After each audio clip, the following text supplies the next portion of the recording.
নমস্কার, আবার আজকে চলে এসেছি একটা নতুন রেসিপি নিয়ে আপনাদের সঙ্গে শেয়ার করতে।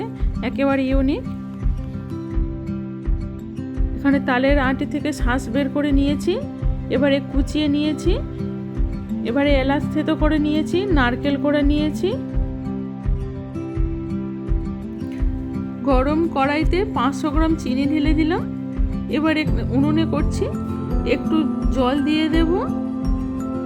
এবারে আমাদের সাথে বুবুইও চলে এসছে আজকে নাড়ু পাকাতে। দেখুন, বুবুই চিনি রস করছে। 500 গ্রাম চিনিতে একটু জল দিয়ে দিয়েছি, বুবুইও চিনি রস করছে আজকে। নাড়ু বানানোর জন্য বুবুই রেডি একদম। এই গরম রসের মধ্যে নারকেল করে দিয়ে দিলাম। এবার একটু নাড়তে থাকবো, এটা মাখো মাখো হয়ে আসবে। নারকেলটা সফট হয়ে এসছে রসের মধ্যে। এবারে ফোপল কুচিগুলো দিয়ে দিলাম। এবার নাড়তে থাকবো। রসটা আরও মাখো মাখো হয়ে একটা নারকেলের পাক তৈরি হয়ে গেছে। আর একটু পাক হবে, তারপরে এর মধ্যে খইও দিয়ে দেব।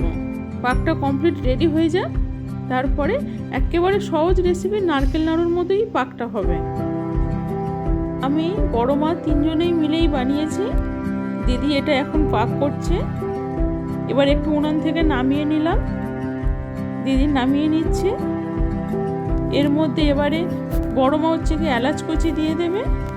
পাকা চিট চলে এসছে, একটু মা হাত দিয়ে দেখে নিল চিটটা ঠিকঠাক এসছে কিনা। নারকেলের পাক ওর পাক হয়ে এসছে। এবার এর মধ্যে মা নারকেল এলাচ থেতো করে দিয়ে দেবে।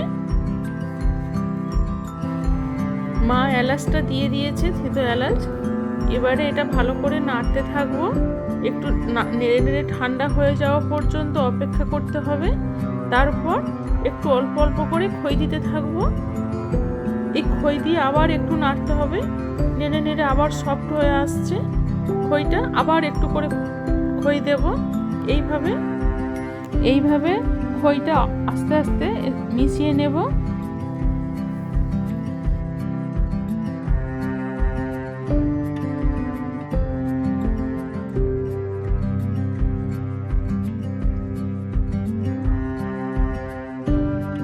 এখানে নিয়েছিলাম 30টা তালের আঁটি, 2টো নারকেল, 100 গ্রামের একটু কম খই, আর গোটা 5-6 থেতো করা এলাচ।